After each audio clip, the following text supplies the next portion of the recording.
Take a deep breath in. And as you breathe in that slow, calm, relaxing breath. And as you exhale, allow your eyelids to relax. And just notice any tension in your forehead or jaw loosening and relaxing, and feel that tension leaving your body in that outward breath. And when you breathe in deeper and longer, feeling your diaphragm expand. And as you exhale, just imagine continuing to breathe out longer than you normally would, creating a vacuum there in your lungs to ensure that the very next breath in is even deeper than the last. And the deeper you breathe, the more relaxed you become. And the more relaxed you become, the deeper you breathe. Scan your body for any clues of tension, particularly in your neck and your shoulders, around your arms. And every outward breath, you can't help but feeling that tension is melting away and leaving your body in that outward breath.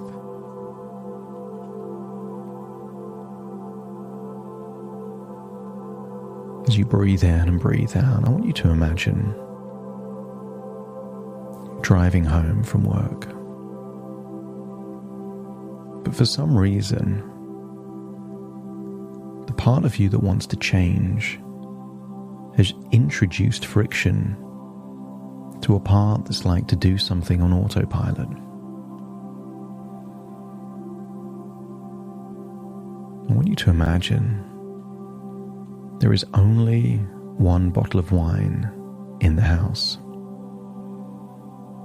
and the wine has been placed into the most awkward place it could be. Maybe in the attic, maybe in a hard-to-find place there in the garage, maybe behind some boxes in a place where you keep things that you don't retrieve very often, and yet it's there. You know it's there. It's just not easy to get. So imagine returning home, feeding the dogs, taking them out for a walk, and just knowing that that's where the wine is. And imagine maybe playing some frisbee, feeling a sense that the wine is there if you want it, but it's a hassle to get. You can have it if you want it. It's just not easy. And imagine one day you want that wine. So you go to the hassle, the trouble, the effort of retrieving that bottle of wine. And maybe in advance you've decided to throw away all of your corkscrews, and the only wine you have is wine with a cork.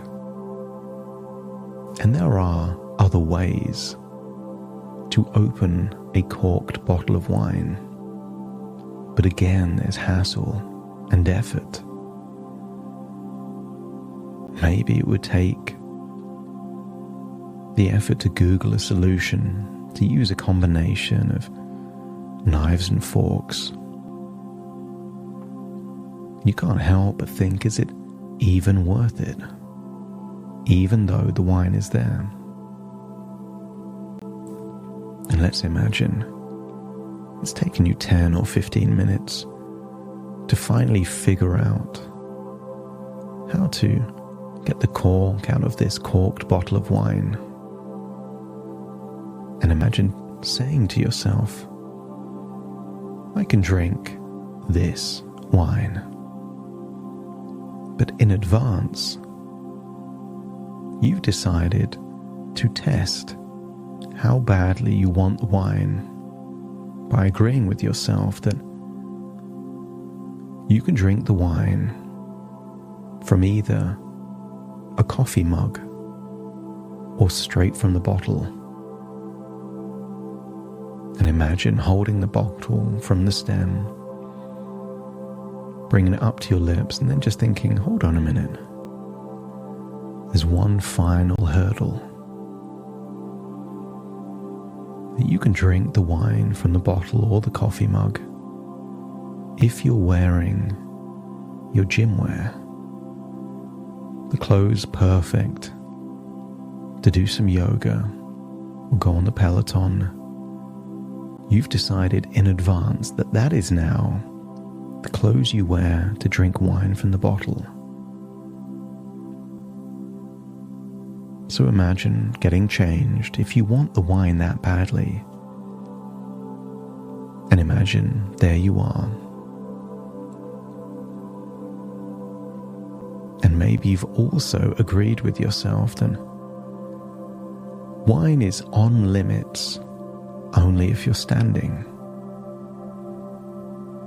So imagine standing in your gym wear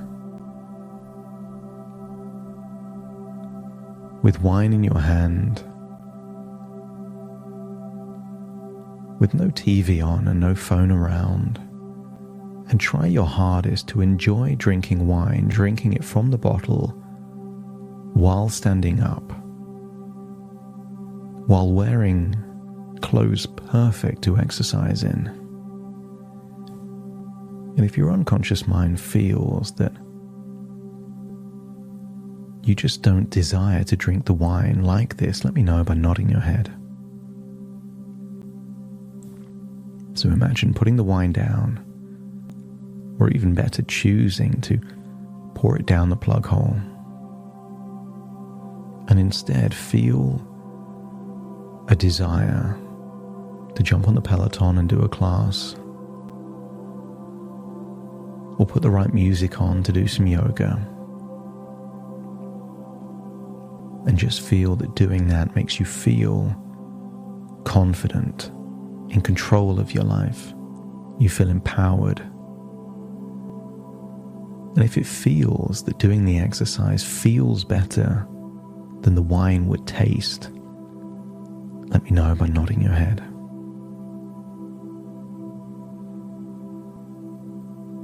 And I want you to tell yourself, it's not that you can't drink wine. Of course you can. But what if freedom isn't trying to use willpower not to do something you want to do, but allowing yourself to do it in a way where you don't want to? There are lots of things that you can do that you don't want to. You could buy a can of paint and do graffiti on a bridge. You can do that, but you don't want to. I want you to think of all of those things that you can do but don't want to, and accept the suggestion that you are simply days away from drinking wine being just one more thing that you can do but don't want to. And if your unconscious mind is ready to close one door, the door that was affecting your sleep, sapping your motivation,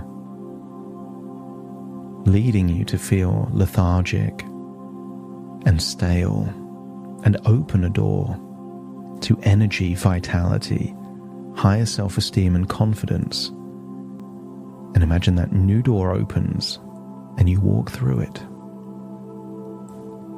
And you step into the identity that would be true if this one change became a pattern.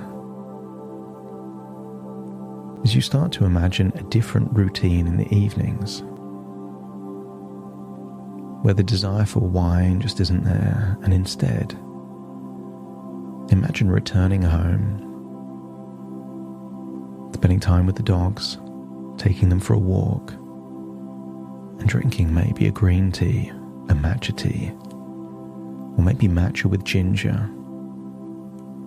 And as it gets later, maybe even a chamomile tea that just helps you sleep, deeply sleep, rejuvenating sleep.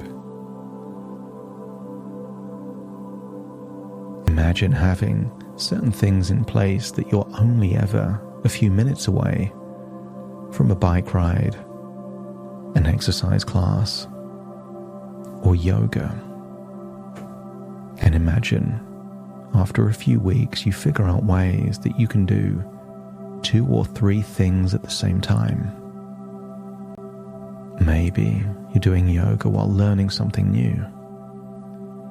Maybe you're doing Peloton while also doing something else that enriches the quality of your life.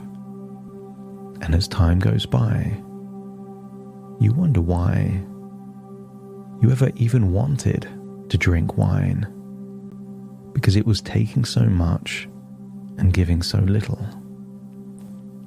So imagine going forwards in time now 6 months. 6 months where day after day, your evening ritual feels like you're in control. It feels motivating, empowered, improving the quality of your life, your health, your vitality, and your sleep. And at that point, notice any desire to drink wine is almost non-existent. But always remind yourself that you can. You can drink the wine.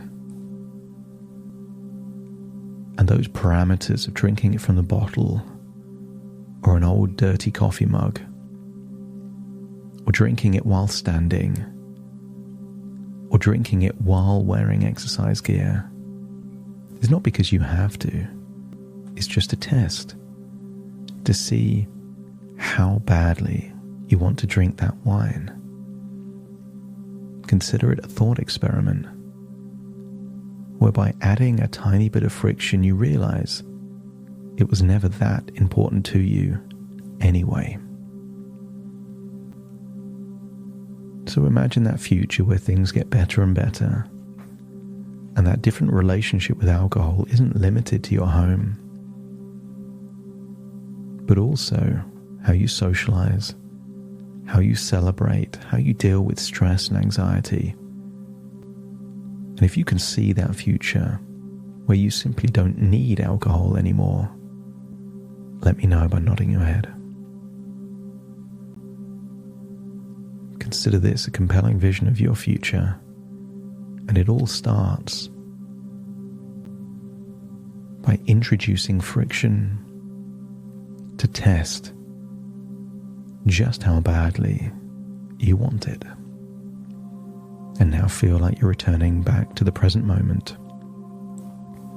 with a resolution, a desire to do the things in advance, to test just how badly that wine is important to you. Having a deep sense that it just isn't. So take a deep breath in through your nose and out through your nose. Wiggle your fingers and wiggle your toes. Connect fully into the present moment as I now count from 1 to 10 to awaken you. Starting to count. 1, 2, 3, waking up. 4, 5, 6, more alert. 7, 8, open your eyes, open your eyes. 9, 10, wide awake, wide awake, wide awake.